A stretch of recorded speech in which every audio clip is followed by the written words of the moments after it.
What's up, RSQUAD, and welcome to week 3 of our series, What's Next? Now, I was sitting here and I was thinking about the game of checkers. And sometimes in the game of checkers, you just have to go for it. You're going to be placed in a position where your move might cost you your man, but at the end of the day, what it does is it allows your whole team to advance. What does it mean to go for it? What does it mean to just let go of everything else and send it? Maybe it looks something like this.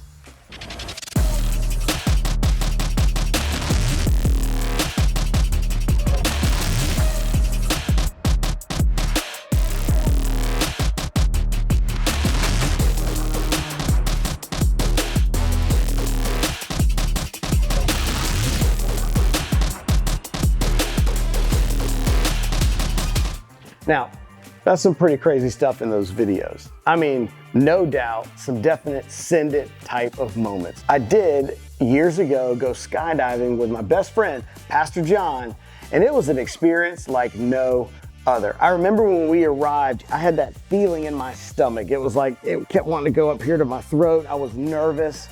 My palms were all sweaty. And we got there and we were walking out all suited up to the plane, getting ready to take off. And we take off in this really small plane. I mean, there was probably no more room than this right here. We're crouched all in and we get up in the sky. And as we're going up, we're climbing and we're climbing and we're climbing. And all of a sudden the pilot starts getting angry. He starts cussing at everybody in the plane. I'm thinking to myself, what in the world is going on? And he started yelling that the plane is gonna run out of gas because he forgot to fill up before he took off. Well, at this point, I'm thinking, all right, no better time than now to jump out of a plane, right?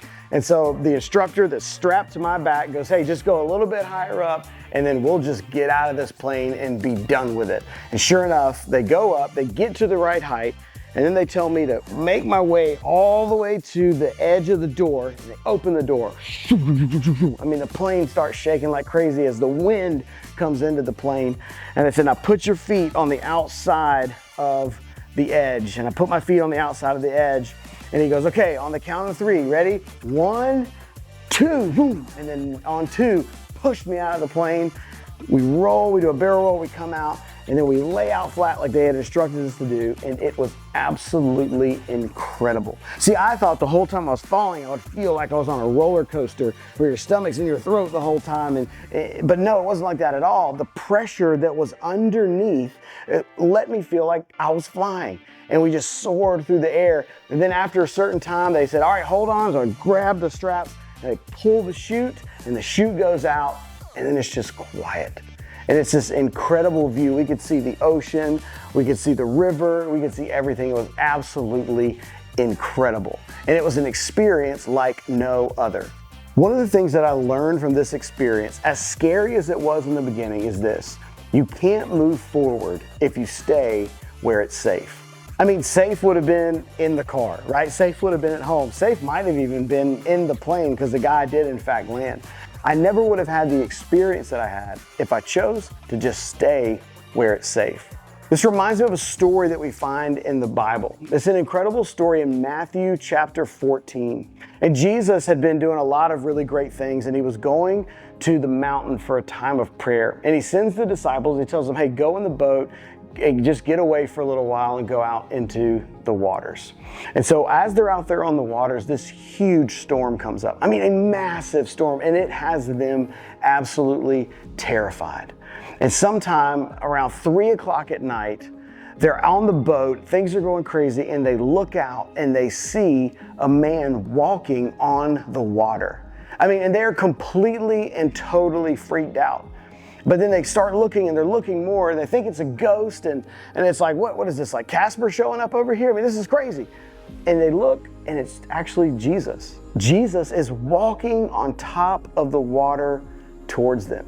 He sees his friends in trouble. There's a storm everywhere, and Jesus is walking on the water. In Matthew 14:27, it says this: but Jesus spoke to them at once. Don't be afraid, he said. Take courage, I am here. Then Peter called to him, Lord, if it's really you, tell me to come to you, walking on the water. Yes, come, Jesus said. So Peter went over the side of the boat and walked on the water towards Jesus. I mean, imagine this scene for just a moment. Peter is now the only other person in human history that would ever walk on top of water. I mean, what would that have been like to step out of that boat, to take all of the fear that you had, have this moment of courage and step out and walk on the water? And Peter does. He walks on the water and he starts walking out towards Jesus. I'm sure that all the other disciples are completely shocked. They're completely amazed. And then he does something significant. Peter begins to look around at the chaos, the waves and the wind and the storm. And when he takes his eyes off Jesus, he begins to sink. And as he sinks, he yells out, "Lord, save me." And in that moment, Jesus reached down, grabbed him, and pulls him back up to the surface of the water. And then Jesus looks at Peter and he says, "Why did you doubt me?" Now, when we read this story, sometimes we give Peter a bad rap. I mean, I can't believe he got out of that boat and got scared with Jesus being there. But let's think about it for a moment. Peter was the only disciple that had the courage to actually get out of the boat. See, in our lives, we've got to determine, are we going to play it safe with what's next?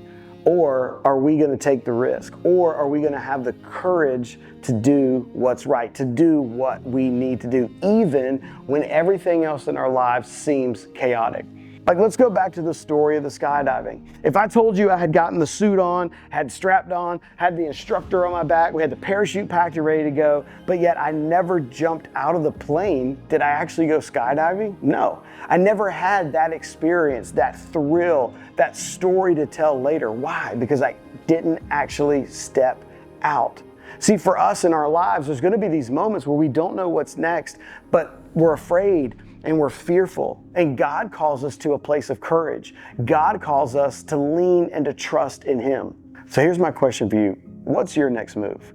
What is it that God is calling to you? Think about the things that maybe make you fearful a little bit, that you know you've got to have some courage to do. Maybe it's inviting somebody to RSQUAD. Maybe God's got somebody on your mind that you know needs to be at RSQUAD, and you want to ask them, but you're afraid of their response, how they might react, how they might respond to you. Maybe it's a family member that you're like, hey, I want my family to start going to church, but I'm afraid to step out and have that conversation with them about it.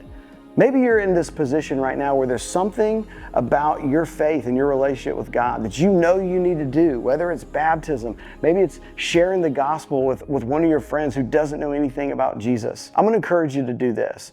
I'm going to encourage you to be like Peter and be the one that steps out of the boat. It's really easy to stay inside of the boat where it's safe. It's really easy to stay in the car, stay in the plane instead of jumping out and going skydiving. But the question for you is, will you have the courage to step out and move forward? Remember this, you can't move forward if you stay where it's safe.